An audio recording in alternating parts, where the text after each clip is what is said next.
You walk into a hospital clinic. You don't take a number. You don't sit in a plastic chair waiting for 4 hours next to people coughing. You walk up to a terminal, look into a camera, and start talking.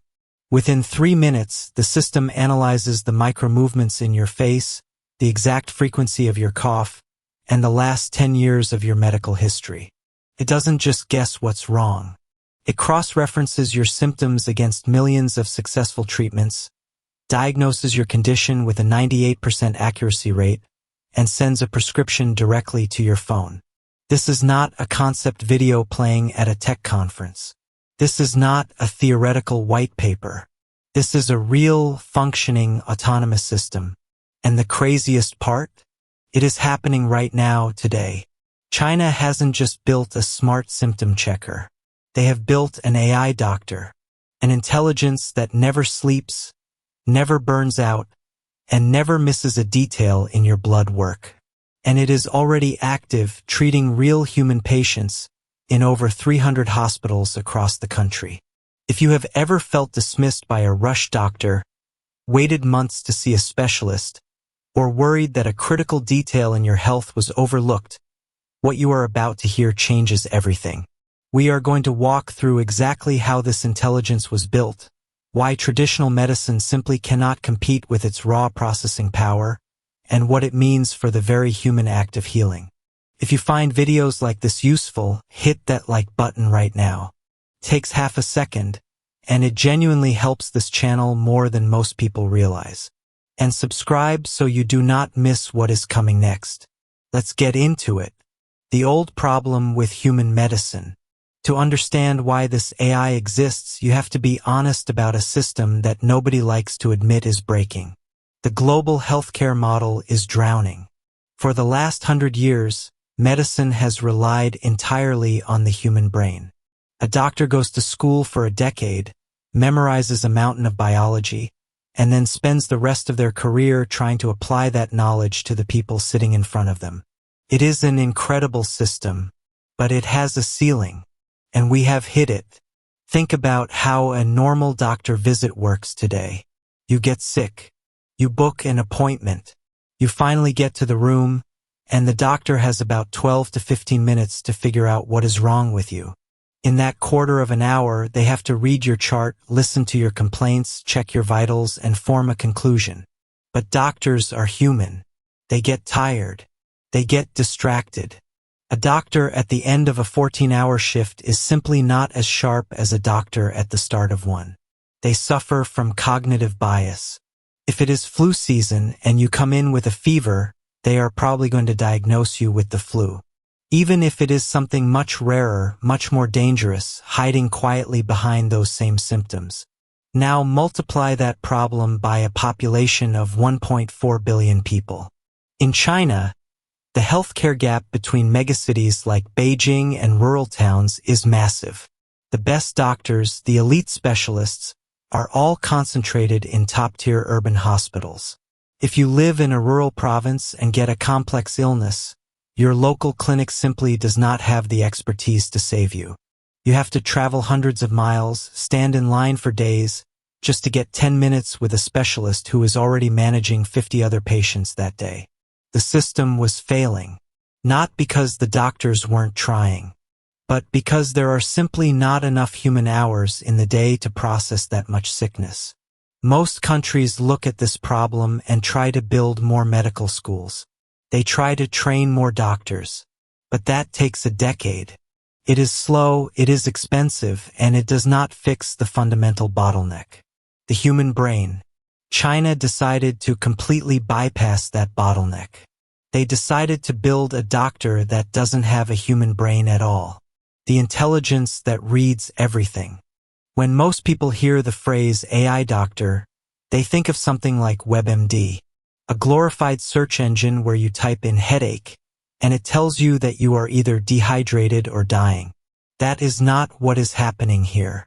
The system China deployed is a multimodal artificial intelligence. Multimodal is the key word here. It means the AI does not just read text. It sees. It listens. It analyzes raw medical data natively. When a patient's data is fed into the system, it does not look at just one thing. It reads the MRI scan. It reads the chemical breakdown of the blood test. It analyzes the genetic markers. It cross-references all of that against every piece of medical literature published in the last 50 years. Think about that for a second.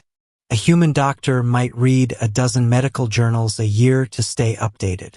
This AI has read all of them. Every clinical trial. Every obscure case study from a hospital on the other side of the planet. Every success and every failure. And it processes all of that in fractions of a second. It connects dots that a human brain simply cannot hold in its working memory at the same time. A doctor might look at your kidney function and miss a slight elevation in a liver enzyme because they are focused on the primary complaint. The AI misses nothing. It does not have tunnel vision. But here is the engineering twist that flips the whole blueprint upside down. It is not just acting as an encyclopedia. It is acting as a diagnostician. The system was trained on millions of real-world patient interactions. It learned how diseases actually present in the real world, not just how they look in a textbook. In early tests, engineers pitted the AI against teams of human specialists.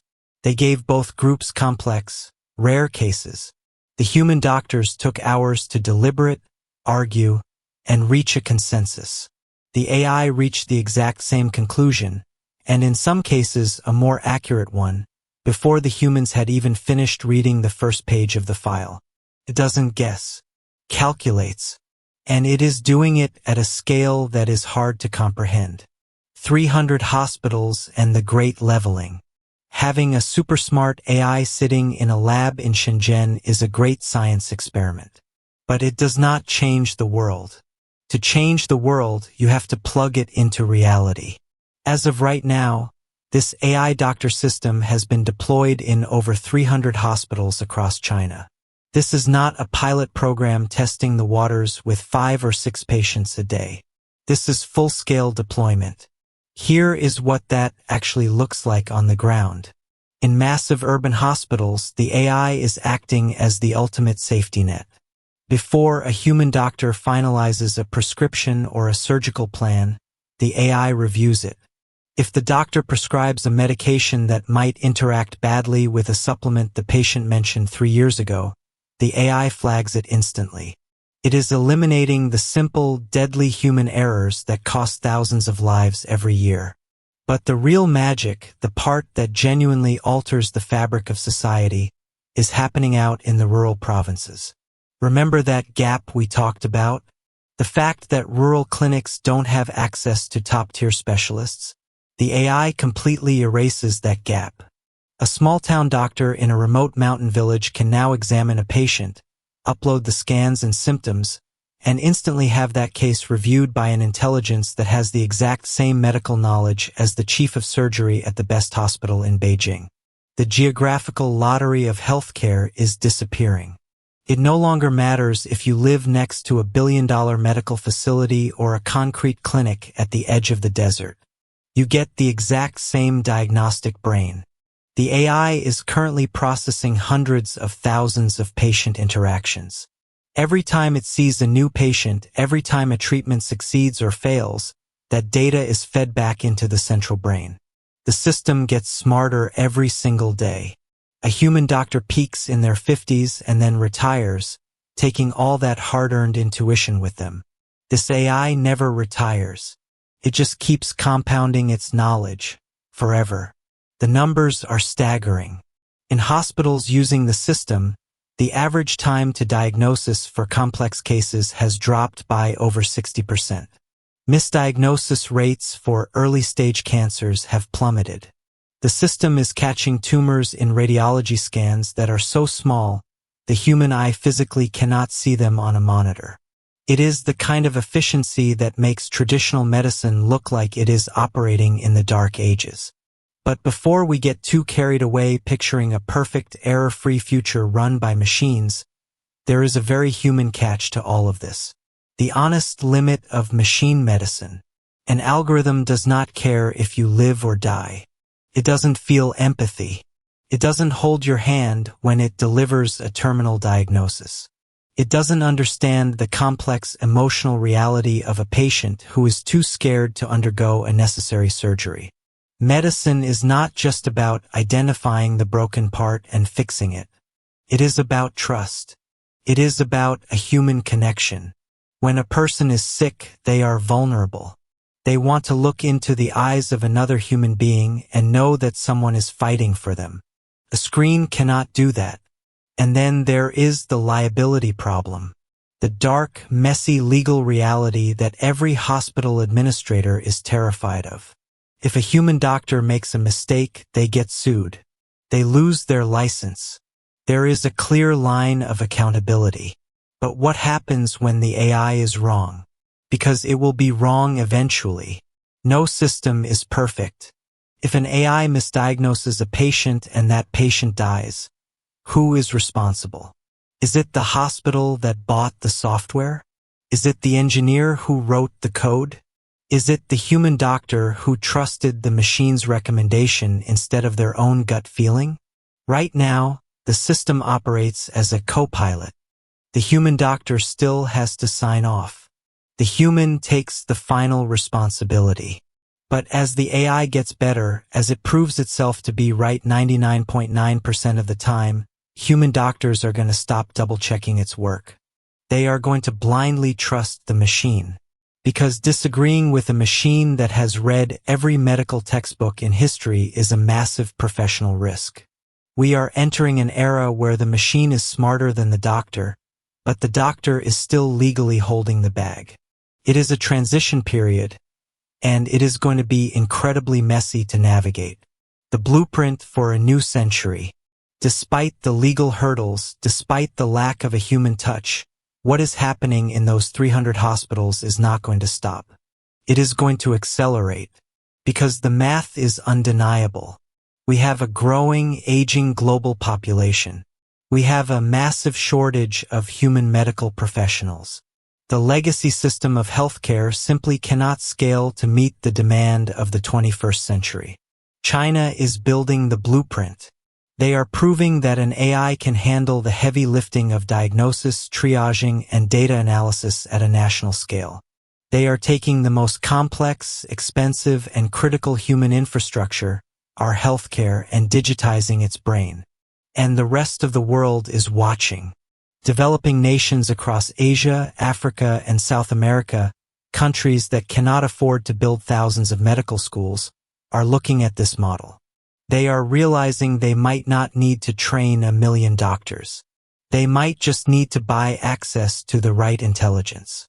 The era of relying entirely on the human brain to fix the human body is ending.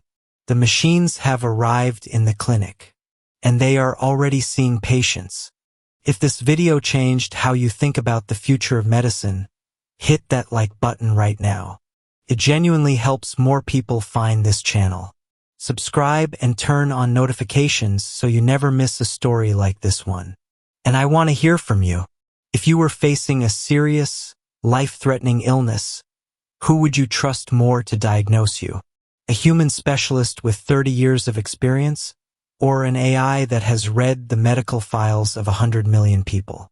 Drop it in the comments below. I read every single one.